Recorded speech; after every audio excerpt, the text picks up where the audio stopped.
My name is Jessica Mitchell, and at 34 years old, I stood in the scorching heat outside Wells Fargo Arena at Arizona State University, clutching my MBA diploma in corporate finance. The Arizona sun beat down on my black graduation gown as families swarmed around me, taking photos and celebrating.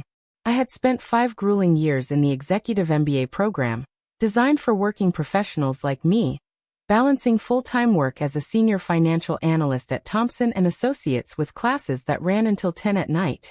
Every sacrifice, every missed weekend, every relationship I'd put on hold had led to this single moment. I scanned the sea of faces desperately searching for my parents, Patricia and Robert Mitchell, who had promised months ago they would be here. Before we jump back in, tell us where you're tuning in from. And if this story touches you, make sure you're subscribed, because tomorrow I've saved something extra special for you. They live just 40 minutes away in Scottsdale. I had sent them the details 6 times. The date, the time, the exact seat numbers I'd reserved in the graduate family section. My mother had texted me 2 days before, her message filled with pride emojis and exclamation points. "We wouldn't miss this for the world, sweetheart. Your father and I are so proud of you." But as I stood there watching other graduates embrace their families, my phone buzzed with a text that made my stomach drop. "Sorry, honey, something came up with Amanda. We had to be there for her. You understand. This is just a formality anyway. You've always been at the bottom of your class, so we figured you wouldn't mind." My hands trembled as I read those words again. At the bottom of your class. A formality. Something came up with Amanda. My older sister Amanda, the golden child who sold luxury real estate and never let anyone forget it. The sister who had just closed an $850,000 property and was apparently throwing a celebration party at her Scottsdale home at the exact same time as my graduation. The same graduation she knew about because I told her about it 4 months ago over brunch. The desert heat felt suffocating as I stood there alone, watching a father lift his daughter onto his shoulders for a photo, watching a mother pin a corsage on her son's gown, watching families stream toward nearby restaurants for celebration meals. I had a reservation at Bella Terra, the upscale Italian restaurant downtown, for 4 people at 6 o'clock. I had paid $350 to hold that table, expecting to toast with my parents over champagne and handmade pasta. The emerald green dress I wore under my gown had cost me $240, purchased specifically because my mother once mentioned she loved me in jewel tones. My hair appointment that morning at the salon near my Tempe apartment had been another $80. I had wanted everything to be perfect because for once, just once, I thought they might actually see me. Not Amanda with her flashy open houses and luxury car and perfectly filtered Instagram posts. Me, Jessica, the daughter who had worked herself to exhaustion to prove she was worth their attention. But they weren't here. They had chosen Amanda's party over my graduation. And worse, they had called my achievement trivial, dismissing 5 years of relentless effort as something meaningless because they believed I was at the bottom. The assumption burned deeper than their absence. They hadn't even bothered to check my grades or ask about my performance. They simply assumed. I walked toward my car in the campus parking lot, my diploma case pressed against my chest, trying to hold myself together as the Arizona sun dipped toward the horizon, painting the sky in shades of orange and pink that seemed to mock the ugliness of what I was feeling. I have called Phoenix, Arizona home for the past 8 years, carving out a life in a modest 2-bedroom apartment in Tempe, just a few miles from Arizona State University. The apartment is nothing fancy, with beige walls and carpet that has seen better days, but it's mine. The second bedroom serves as my home office, crammed with a desk, filing cabinets, and stacks of financial textbooks that I still reference for work. I'm a senior financial analyst at Thompson and Associates, a mid-size accounting firm that handles corporate clients across the Southwest. My days are consumed with balance sheets, financial projections, tax strategies, and endless meetings where I translate complex numbers into language that executives can understand. The work is demanding and often thankless, with partners at the firm taking credit for analyses I spend weeks perfecting. But I'm good at what I do. Exceptional, actually. I've saved 3 clients from bankruptcy, restructured 2 major corporate budgets that resulted in million-dollar savings, and built financial models that have guided expansion decisions for companies across Arizona and Nevada. My dream has always been bigger than Thompson and Associates, though. I want to open my own financial consulting firm, something small and focused, where I can help entrepreneurs and small business owners who don't have access to the kind of financial expertise that large corporations take for granted. I've watched too many passionate people with brilliant ideas fail because they didn't understand cash flow management or how to structure their funding. I want to be the person who helps them succeed.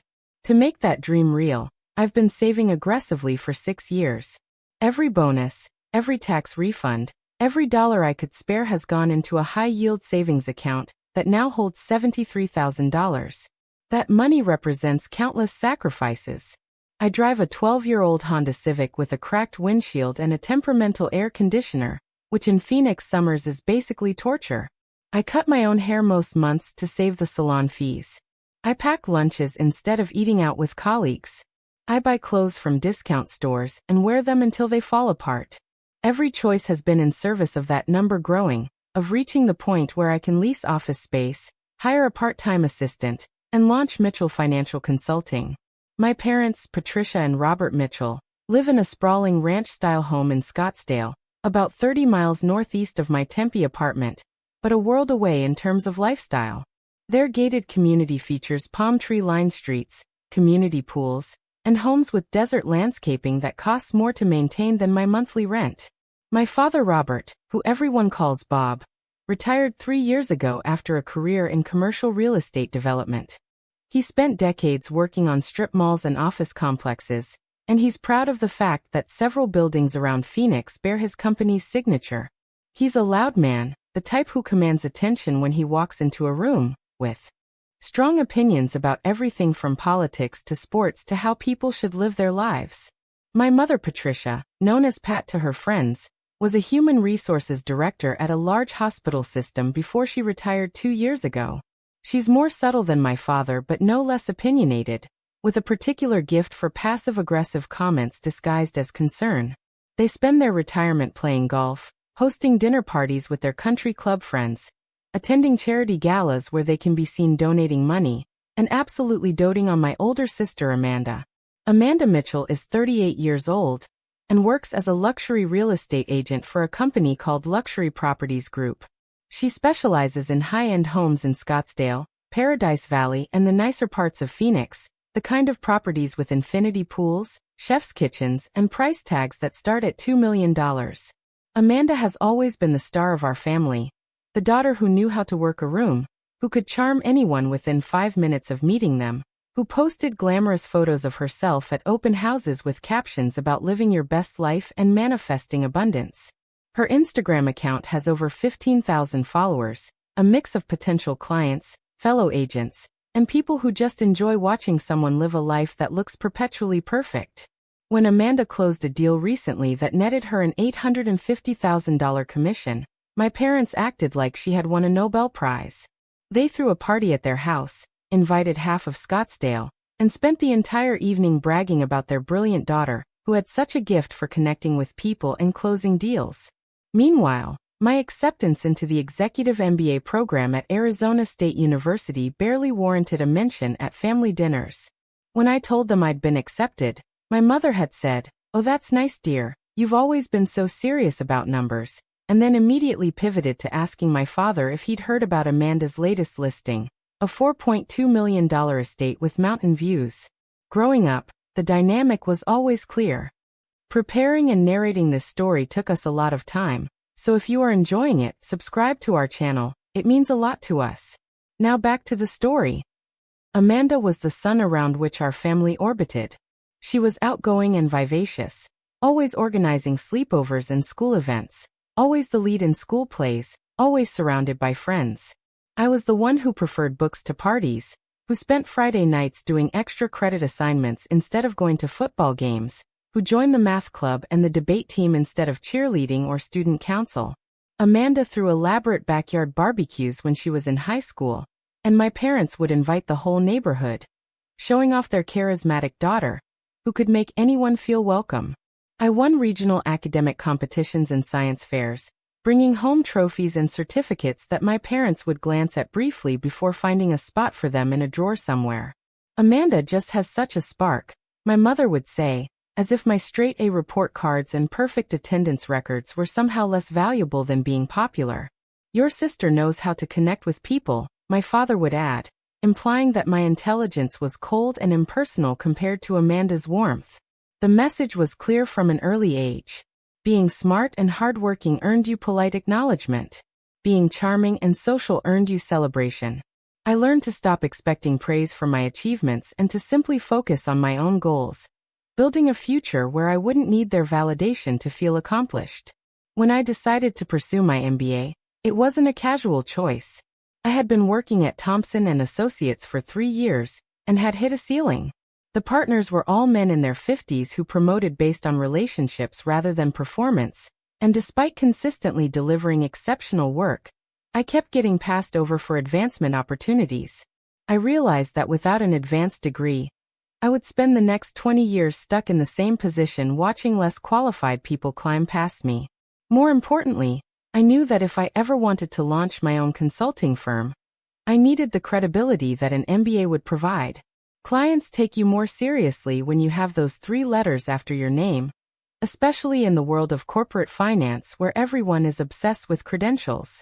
I enrolled in the Executive MBA program at Arizona State University, a program specifically designed for working professionals who couldn't quit their jobs to go back to school full-time. The structure was brutal. Classes met 3 evenings a week from 6 in the evening until 10 at night, and every other Saturday for full-day intensive sessions. The program was accelerated, cramming 2 years of traditional MBA coursework into 16 months of relentless study. For 5 years, because I took a slightly slower track to manage the workload alongside my demanding job, I lived a life that had no room for anything except work and school. My typical day started at 5:30 in the morning when I would wake up, shower, and be out the door by 6:15 to beat Phoenix traffic. I would arrive at Thompson and Associates by 7, making me one of the first people in the office, and I would work straight through until 5:30 in the evening, barely taking time for lunch. Most days I ate a granular bar at my desk while reviewing spreadsheets. Then I would rush to my car, fight rush hour traffic on the Loop 101 freeway, and arrive at campus by 6, often sprinting across the parking lot to make it to class on time. Classes were demanding, filled with case studies and group projects and presentations that required hours of preparation. By the time I got home each night, it was after 10:30, and I still had reading assignments or problem sets to complete. I would stay up until midnight or later, my eyes burning from staring at textbooks and laptop screens, surviving on coffee and the stubborn refusal to give up. Weekends were no better. Saturdays when I didn't have class were spent in coffee shops near campus, usually a Dutch Brothers where I would set up my laptop and books and work for 8 or 10 hours straight, surrounded by undergrads who seemed to have so much more energy and free time than I did. Sundays were for group project meetings, video calls with classmates where we would argue about financial models or marketing strategies, trying to pull together presentations that were due Monday evening. I turned down invitations to friends' weddings because I had midterms. I stopped dating entirely because I didn't have the mental or emotional energy to invest in a relationship. I missed my best friend's baby shower because I had a major paper due the next day. I declined trips to California and Colorado because I couldn't afford to lose a weekend of study time. My entire social life evaporated, replaced by an endless cycle of work and school and the exhaustion that came from trying to do both at the highest level. My parents knew how hard I was working because I told them. I would call my mother sometimes on Sunday afternoons, taking a break from studying to check in, and I would mention how tired I was or how stressed I felt about an upcoming exam. "Oh, Jessica, you always make things so hard on yourself," she would say, her tone suggesting that my exhaustion was a character flaw rather than the result of genuine effort. "Why don't you just take it easy? Enjoy life a little like Amanda does." She had a lovely brunch today with some clients and it sounded so fun. The implication was clear. Amanda's life, filled with client lunches and open houses and Instagram-worthy moments, was the right way to live. My life, filled with sacrifice and discipline and relentless work, was somehow wrong. My father was even less supportive. "Amanda's out there making real money, closing real deals," he said once when I mentioned wanting to start my own firm someday. "You're just crunching numbers for other people." What's the point of killing yourself for a degree when you're never going to be a rainmaker like your sister? His words stung because they reflected a fundamental misunderstanding of what I was trying to build. Amanda made her money by being the face of transactions that other people structured. I was building expertise that would allow me to create value from nothing, to take a struggling business and turn it into something profitable. But my father didn't see it that way. To him, visible success, the kind that came with commissions and social media posts, was the only success that mattered. The worst part of those 5 years was the isolation. My classmates in the MBA program were friendly, but most of them had families and support systems waiting for them at home. They would talk about how their spouses were handling the kids during class nights, or how their parents were helping with childcare so they could focus on school. I had no one. I was doing this completely alone, and some nights the loneliness was almost unbearable. I would sit in my apartment after class, eating takeout Chinese food from the same restaurant I ordered from 3 times a week, because I was too tired to cook, and I would wonder if it was worth it. Would this degree actually change anything? Or was I just exhausting myself for a piece of paper that my parents would never care about? I told myself that when I graduated, things would be different. I pictured my parents in the audience at Wells Fargo Arena, my mother with tears in her eyes, my father standing up to applaud when my name was called. I imagined them finally understanding what I had accomplished, finally seeing that my quiet determination was just as valuable as Amanda's flashy charm. That image, that hope, was what kept me going through the sleepless nights and the moments when I wanted to quit. I held on to the belief that my graduation day would be the moment when everything shifted, when they would look at me with pride instead of indifference, when I would finally feel like I mattered to them as much as Amanda did.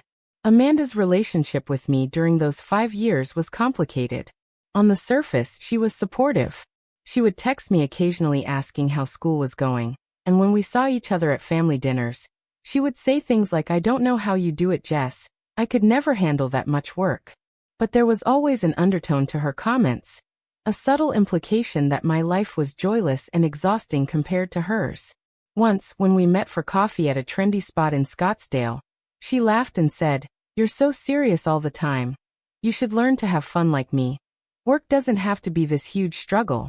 Her words felt like a dismissal, as if my commitment to building something meaningful was somehow a failure compared to her ability to coast on charm and connections. The planning for my graduation began 8 months before the actual ceremony, back in September when the university sent out the official date confirmation. May 23rd at 2 in the afternoon, Wells Fargo Arena on the Arizona State University campus in Tempe. I marked it on every calendar I owned, circled it in red marker on the wall calendar in my kitchen, set reminders in my phone, and immediately called my mother to share the news. "Mom, graduation is May 23rd at 2, I said, unable to keep the excitement from my voice.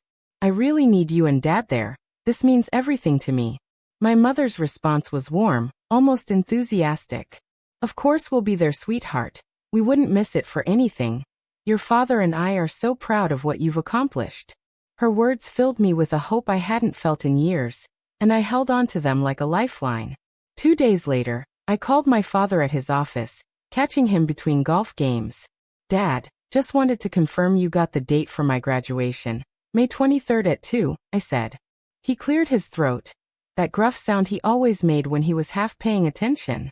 "Yeah, Jess, your mother told me we'll be there. Wouldn't miss seeing you walk across that stage." His words were simple, but they felt like a promise, and I replayed them in my mind during the hardest weeks of my final semester when I was juggling a massive capstone project with a critical audit at work. I spent weeks researching the perfect restaurant for a celebration dinner after the ceremony. Phoenix has no shortage of upscale dining options, but I wanted something special, somewhere with atmosphere and significance. I settled on Bella Terra, an Italian restaurant in downtown Phoenix that had been featured in Arizona food magazines for its handmade pasta and intimate ambience. The dining room was decorated with warm lighting, exposed brick walls, and tables draped in white linen that made every meal feel like an occasion. I called to make a reservation for 4 people at 6 in the evening on May 23rd, explaining to the hostess that this was a graduation celebration. The restaurant required a deposit of $350 to hold the table during their peak dinner hours, and I gave them my credit card information without hesitation. This was my moment, and I wanted it to be perfect. The charge appeared on my statement 2 days later. A reminder that I was investing in something I believed would finally bring my family together in celebration of me rather than Amanda. I bought a dress specifically for the occasion, something I almost never did. My wardrobe consisted mostly of work clothes, conservative blazers and slacks in neutral colors, with a handful of casual jeans and sweaters for weekends. But for graduation, I wanted something that would make me feel beautiful and confident. I drove to Scottsdale Fashion Square, the upscale mall near my parents' house, and spent 3 hours trying on dresses at various stores. Most of them felt wrong, too formal or too casual, too trendy or too boring. Finally, at a boutique near Nordstrom, I found it. An emerald green sheath dress with a subtle shimmer in the fabric, fitted but not tight, elegant without being flashy.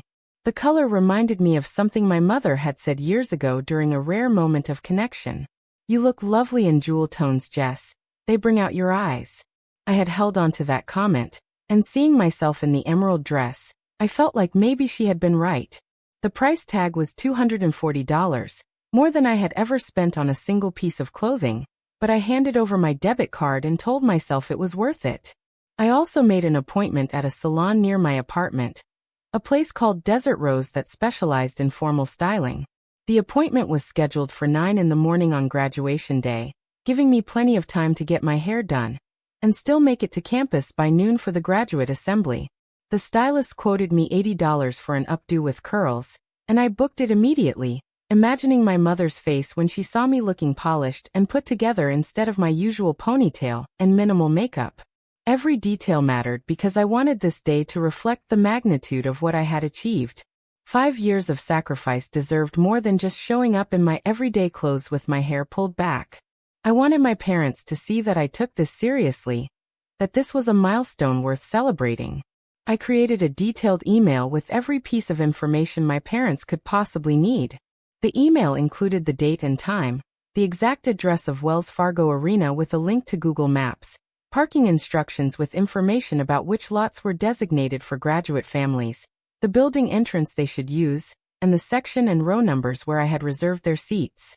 I explained that the ceremony would last approximately 2 hours, that I would be walking in the second group of graduates because my last name fell in the middle of the alphabet, and that there would be a reception afterward on the lawn outside the arena where they could meet me for photos.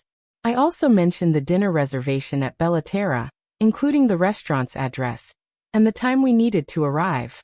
I ended the email with a line that felt vulnerable to write. "I can't wait to share this day with you. It means more than I can say to have you there." I hit send and then refreshed my inbox obsessively for the next hour, waiting for their response. My mother replied first, about 6 hours later. Her email was brief but seemed positive. "So proud of you, Jess. We'll be there with bells on. Can't wait to see you in your cap and gown. Love you, sweetheart." I read her message 3 times, analyzing every word for hidden meaning or lack of enthusiasm, but it seemed genuine. My father's response came the next day, even shorter than my mother's. "Got all the info. Thanks, kiddo. See you on the 23rd. His message lacked warmth, but that was typical for my father, who treated email like a chore rather than a form of communication. I told myself that the brevity didn't mean anything, that he would show up and that his presence was what mattered. I forwarded the same email to Amanda, adding a personal note at the top. "Hey sis, wanted to make sure you knew the details for graduation too. Would love for you to come if you're free. I know you're always busy with showings but thought I'd invite you anyway." Her response came within an hour, much faster than our parents. "Congrats, Jess. That's awesome. I've got a huge open house that weekend, but I'll see if I can swing by for part of it. So proud of you." Her message felt dismissive in a way I couldn't quite articulate, as if my graduation was something she might squeeze in between appointments rather than something worth prioritizing. But I pushed the feeling aside and focused on the fact that my parents had confirmed they would be there. That was what mattered most. 3 weeks before graduation, on a Tuesday afternoon while I was at work, my phone buzzed with a text from Amanda. The message was casual, almost breezy.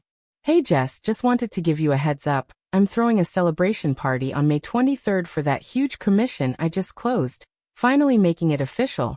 Invited a bunch of clients and industry people. Should be a great networking thing. Starts at 4 at my place. You should stop by after your graduation thing if you can. I stared at my phone screen, reading the message 3 times to make sure I hadn't misunderstood. May 23rd. My graduation day. The day I had told her about months ago. The day I had included her on the detailed email with all the information. She was throwing a party on my graduation day and calling my ceremony a graduation thing, as if it were some minor event that could be worked around. My hands started shaking as anger and hurt flooded through me. I stepped away from my desk, walking quickly to the restroom so my coworkers wouldn't see the tears forming in my eyes. Once inside a stall, I took several deep breaths and tried to calm myself enough to respond. I called her instead of texting back, needing to hear her voice and gauge whether this was a genuine mistake or something more calculated. She answered on the 3rd ring, her voice bright and cheerful. "Hey Jess, what's up?" "Amanda," I said, trying to keep my voice steady, "your party is on my graduation day. I sent you the date months ago. Can you move it to another day?" There was a pause, and then she laughed, a light sound that made my stomach twist. "Oh my God, Jess, I totally forgot, but honestly it's not that big a deal, right? I mean, graduations are pretty standard. People do them all the time. My party is kind of a once-in-a-lifetime thing. I've got major clients flying in and everything. I can't really reschedule at this point." Her words felt like a slap. Not that big a deal. People do them all the time. As if 5 years of my life could be reduced to something ordinary and forgettable. "Amanda, this is my master's degree," I said, my voice rising despite my effort to stay calm.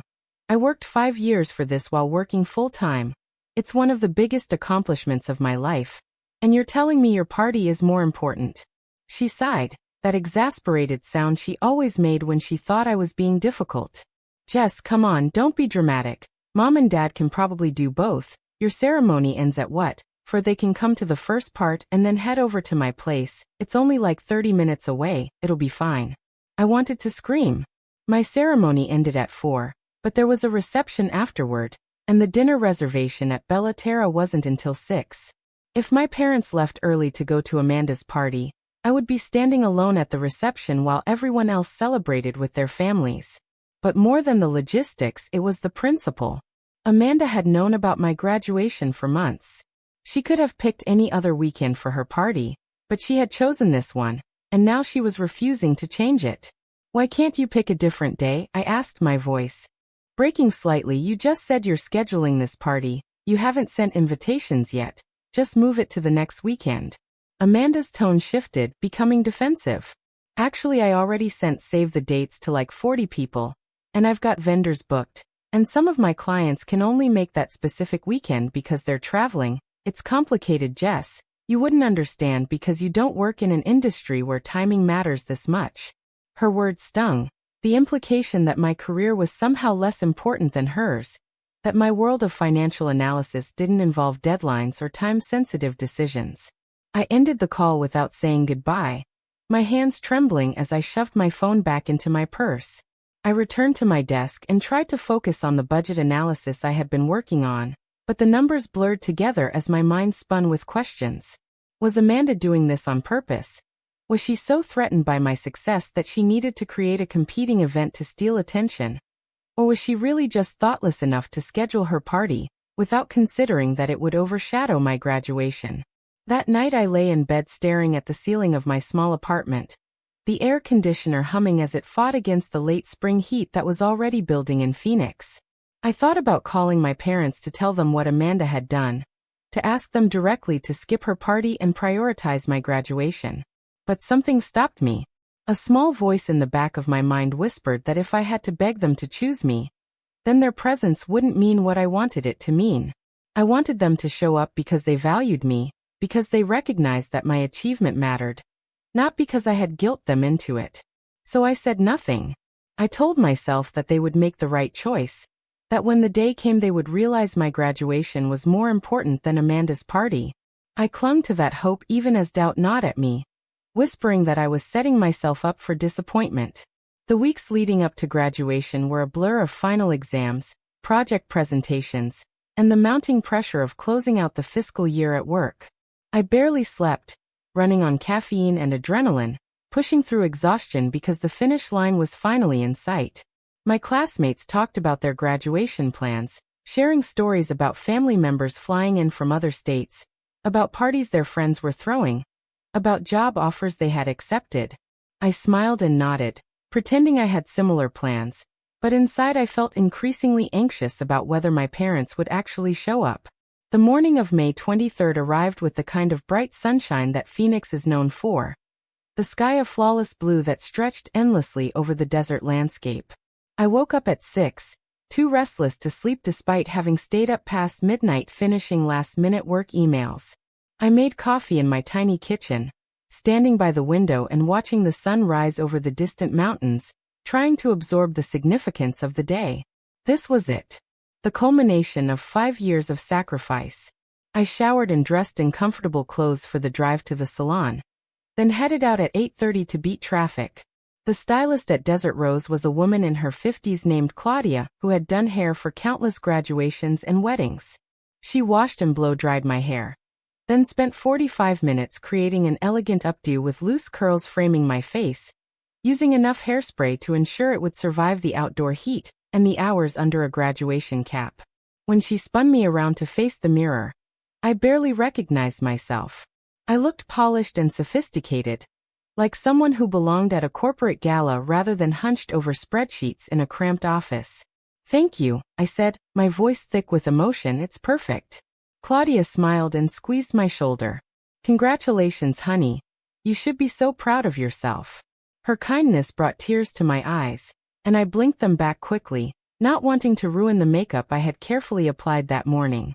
I drove back to my apartment and changed into the emerald green dress, then pulled my black graduation gown over it and adjusted my cap, making sure the tassel hung on the correct side. I stood in front of my bathroom mirror, looking at my reflection and trying to memorize this moment. "You did this," I whispered to myself. "You worked for 5 years and you finished. No one can take that away from you." I grabbed my purse, checked one more time that I had my phone and wallet, and headed out to my car. The drive to campus took 20 minutes, and I spent the entire time rehearsing what I would say when I saw my parents. I wanted to thank them for coming, to tell them how much it meant that they had shown up, to maybe even hug them in a way we rarely did in our family that valued stoicism over emotional expression. I arrived at Wells Fargo Arena just after noon, parking in the lot designated for graduates, and walking toward the building with a growing crowd of people in black gowns.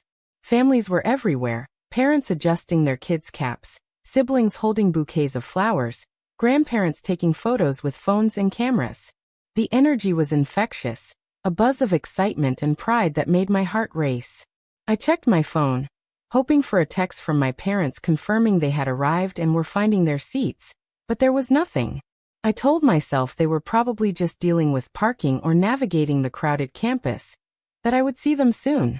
The graduate assembly area was a large hall adjacent to the arena, where we were supposed to line up alphabetically and receive final instructions from university staff. I found my place in line, surrounded by classmates I had spent the past 5 years studying alongside. We made small talk, sharing our relief that the program was finally over, comparing notes about job prospects and vacation plans. A woman named Keisha, who had been in several of my finance classes, asked if my family was here. "Yeah," I said, forcing brightness into my voice. "My parents are out in the audience somewhere." She grinned.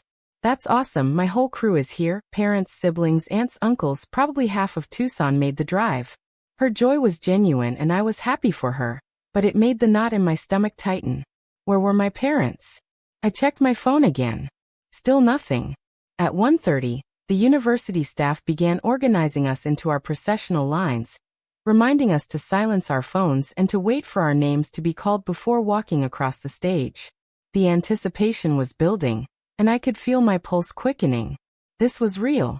In 30 minutes I would be walking into that arena, and somewhere in the audience my parents would be watching. They had to be there. They had promised. The processional music began at exactly 2, the familiar strains of pomp and circumstance echoing through the speakers as we filed into Wells Fargo Arena. The space was massive, filled with thousands of people, the bleachers packed with families waving and cheering as graduates streamed down the aisles. I scanned the section where I had reserved seats for my parents, trying to spot them among the sea of faces. But the lights were too bright and there were too many people. I told myself I would find them once I was seated, that I would be able to see them from my chair on the floor. We took our seats, rows and rows of black-gowned graduates filling the arena floor, and the ceremony began with speeches from university administrators and a keynote address from a business executive who talked about resilience and innovation. I barely heard any of it. My eyes kept darting to the family section, searching desperately for my mother's face or my father's distinctive silver hair. Finally, during a pause in the speeches, I spotted the section where their seats should be. Row 12, seats 5 through 7. I had memorized the numbers. But as I focused on that row, counting across from the aisle to find the exact seats, my heart sank. They were empty. 3 vacant seats in a row of otherwise full seating, sticking out like a wound. I stared at those empty seats, willing them to suddenly fill, telling myself that maybe my parents were just late, that they had hit traffic or couldn't find parking, that they would appear any minute. But as the ceremony continued, as names began to be called and graduates started walking across the stage to receive their diplomas, those seats remained empty. When my name was called, Jessica Marie Mitchell, Master of Business Administration with highest honors in corporate finance, I stood and walked across the stage in a daze. My heels clicked against the wooden platform, steady despite the fact that my entire world felt like it was collapsing. I shook hands with the dean, a man I had never met who smiled professionally, and handed me a diploma case embossed with the university seal. I moved my tassel from right to left, the symbolic gesture that marked my transition from student to graduate, and I forced my face into a smile as the photographer snapped a photo that would be available for purchase online in a few days. The applause was polite and uniform, the same sound that had accompanied every graduate who walked before me and would accompany every graduate who came after. There were no shouts of my name, no whoops or cheers rising above the general noise. I was just another face in a sea of black gowns, another person crossing a stage, and the loneliness of that moment was crushing. I returned to my seat and sat down, clutching my diploma case, trying to focus on the remaining names being called, but unable to process anything except the reality that my parents had not shown up. They had chosen Amanda's party. They had chosen her over me, exactly as they always had. The ceremony ended around 4:15 with the traditional tossing of caps into the air, a moment that was supposed to feel jubilant and liberating. I threw mine half-heartedly, watching it arc through the air and land somewhere in the crowd of graduates, not caring enough to retrieve it. People around me were laughing and hugging, taking selfies and group photos, the joy palpable. I stood alone, invisible in the celebration happening all around me. Graduates began filing out of the arena, streaming toward the lawn outside where the reception was being held. I followed the crowd, my gown feeling heavy and hot in the Arizona afternoon sun. The lawn was set up with tables of refreshments, a photo backdrop with the university logo, and clusters of families reuniting in bursts of emotion. I watched a father lift his daughter off her feet in a bear hug, watched a mother pin a corsage on her son's gown while crying happy tears, watched siblings jostle each other playfully while posing for photos. I stood at the edge of it all, my diploma case pressed against my chest, feeling like an outsider at my own graduation. I pulled out my phone, finally allowing myself to check if my parents had tried to contact me. No calls. No texts. Nothing. The silence was somehow worse than an excuse would have been. It meant they hadn't even thought about me enough to send a message. Out of habit, because I couldn't help myself, I opened Instagram. The app loaded and I scrolled through my feed, past posts from classmates celebrating their graduations, past advertisements and inspirational quotes, until I found what I was looking for and immediately wished I hadn't. Amanda had posted a photo 20 minutes ago, right around the time I was walking across the stage. The image showed my mother and father in Amanda's backyard, which I recognized immediately from the dozens of photos she had posted from previous parties.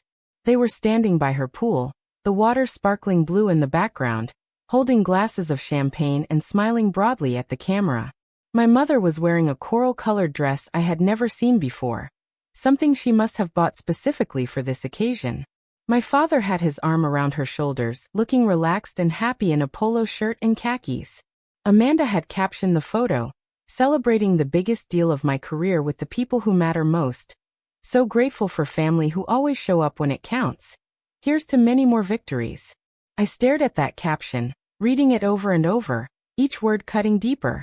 The people who matter most. Family who always show up when it counts. The message was clear, whether Amanda had intended it that way or not. I didn't matter. I didn't count. They had shown up for her, because her success was real to them in a way mine never would be. I stood on the lawn outside Wells Fargo Arena, surrounded by celebrating families, staring at Amanda's Instagram post until my vision blurred. The hurt was so visceral it felt physical, like someone had reached into my chest and squeezed. But beneath the hurt, something else was stirring, something cold and sharp that felt like clarity. This wasn't an accident. Amanda had deliberately chosen my graduation day for her party, knowing exactly what it would mean, knowing that our parents would choose her event over mine because they always had. And my parents had made their choice without hesitation. Without even the courtesy of a phone call to explain why they weren't coming. I had spent 5 years believing that my achievement would finally earn their recognition. But standing there alone while everyone else celebrated with their loved ones, I understood the truth I had been avoiding my entire life. Nothing I accomplished would ever be enough to shift their focus from Amanda to me. The favoritism wasn't something I could overcome with effort or excellence. It was simply the reality of who they had decided deserved their attention. I walked to my car, my graduation gown billowing in the hot breeze that swept across the parking lot. I yanked open the driver's side door and tossed my diploma case onto the passenger seat, then sat behind the wheel without starting the engine. The heat inside the car was stifling, but I didn't care. I sat there for several minutes, my hands gripping the steering wheel, trying to decide what to do next. The reservation at Bellaterra was for 6 o'clock, less than 2 hours away. I had pictured that dinner so clearly, had imagined toasting with my parents over wine and pasta, maybe even hearing my father say he was proud of me for once. The image had sustained me through countless difficult nights, and now it felt like a cruel joke. I pulled out my phone and called the restaurant, my voice flat as I told the hostess I needed to cancel my reservation. She asked if I wanted to reschedule and I said no, just cancel it, something came up. After I hung up, I sat in the silence, feeling the weight of the wasted deposit and the wasted hope pressing down on me. My phone rang, startling me out of my thoughts. I glanced at the screen and saw my father's name. For a moment I considered not answering, but curiosity won out. I swiped to accept. "Dad," I said, my voice carefully neutral. His response was immediate, his tone urgent in a way I rarely heard from him. "Jessica, thank God you answered. We need you to come to Banner Desert Medical Center right now. It's Amanda, she's been hurt." The words didn't make sense at first. "What happened?" I asked.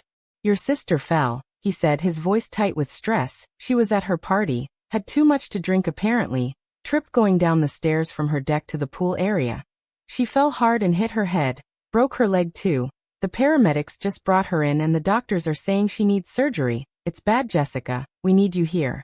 The irony was so sharp it almost made me laugh.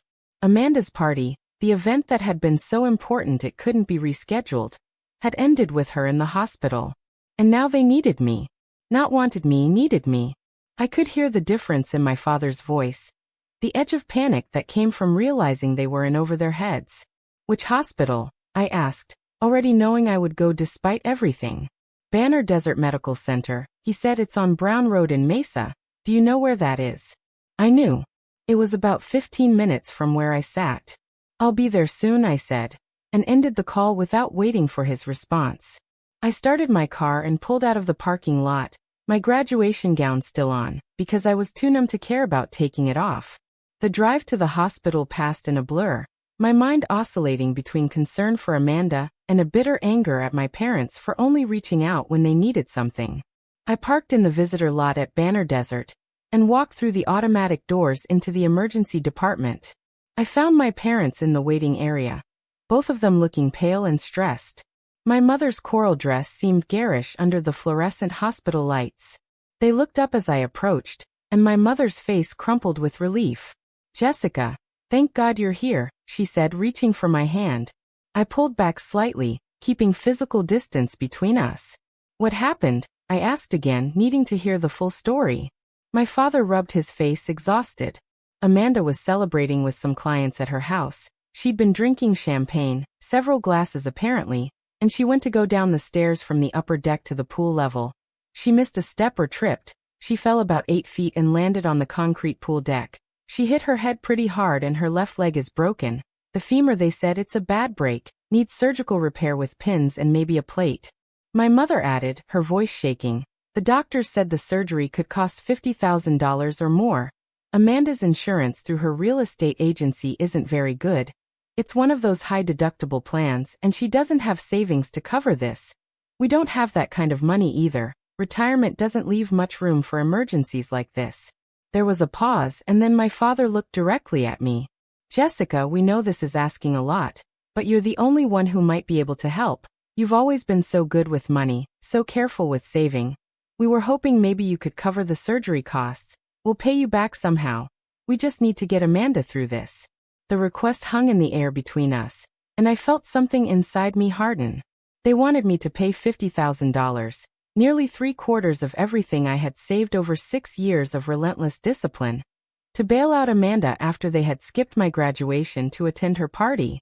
The audacity was breathtaking. You want me to pay for Amanda's surgery, I said slowly, after you skipped my graduation today.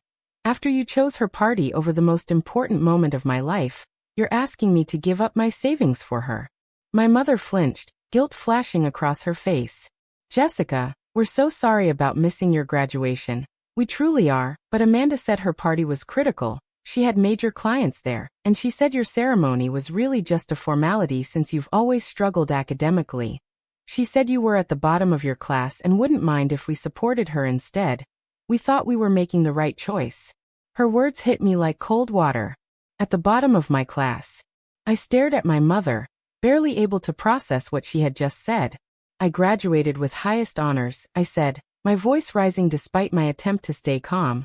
I had a 4.0 grade point average. I was in the top 5% of my program. Where did you get the idea that I was at the bottom? My mother looked confused, glancing at my father as if for confirmation. Amanda told us, she said uncertainly, she said you were struggling and that your graduation was just a participation trophy kind of thing. That it didn't really mean much compared to her career milestone. The betrayal was complete. Amanda hadn't just scheduled her party on my graduation day. She had actively lied to our parents, telling them I was failing, telling them my achievement was meaningless, all to ensure they would prioritize her event over mine. And my parents had believed her without question, without ever bothering to ask me about my actual performance or check the facts for themselves. I pulled out my phone and opened my email app, scrolling back through months of messages until I found what I was looking for. Here, I said, shoving the screen toward my mother. This is the email Amanda sent you 3 weeks ago when I confronted her about scheduling her party on my graduation day. I was copied on it by mistake. My mother took my phone, her hands trembling slightly, and read the message aloud. Jessica's graduation is really just a formality. She's been at the bottom of her class the whole time. It won't matter if you skip it to support my career win. This party is a once-in-a-lifetime networking opportunity, and I need you there. My father leaned over to read it too, and I watched as the realization settled over both of them. Amanda had lied. She had manipulated them into choosing her party, and they had gone along with it without questioning her or checking with me. The silence in the waiting room felt suffocating. I took a deep breath, feeling the anger and hurt coalescing into something resembling a decision. I'll pay for the surgery, I said quietly. My mother gasped, relief flooding her face, but I held up my hand to stop her from speaking. I'll pay for it, I continued, but this is the last thing I will ever do for this family. After today, I'm done. I'm done being the backup plan. I'm done being ignored and dismissed. I'm done sacrificing for people who don't value me. You made your choice today, and now I'm making mine. My father started to protest. Jessica, you don't mean that. We're family. I cut him off. Family shows up, I said, my voice cold. Family keeps promises. Family doesn't lie to manipulate each other. You've shown me over and over that I don't matter as much as Amanda, and I'm finally accepting that truth. I'll make sure she gets the medical care she needs because I'm not cruel. But after this, don't call me, don't text me, Don't expect me to be part of your lives. My mother reached for my arm, but I stepped back. Please, Jessica, she said, her voice breaking. We made a mistake. We're sorry. You can't just cut us off. I looked at her and felt a strange sense of calm. Watch me, I said. I walked to the hospital billing office and arranged a bank transfer of $50,000 from my savings account to cover Amanda's surgery. I watched the numbers on the screen as my account balance dropped from $73,000 to $23,000, watching 6 years of sacrifice disappear in a matter of minutes. It hurt, but not as much as I expected. I wasn't doing this for my parents or even for Amanda.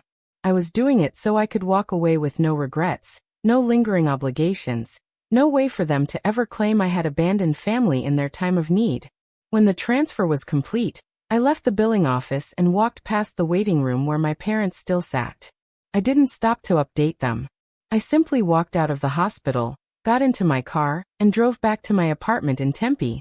That night I sat in my living room, still wearing my emerald green dress, and stared at the confirmation email from the hospital on my phone.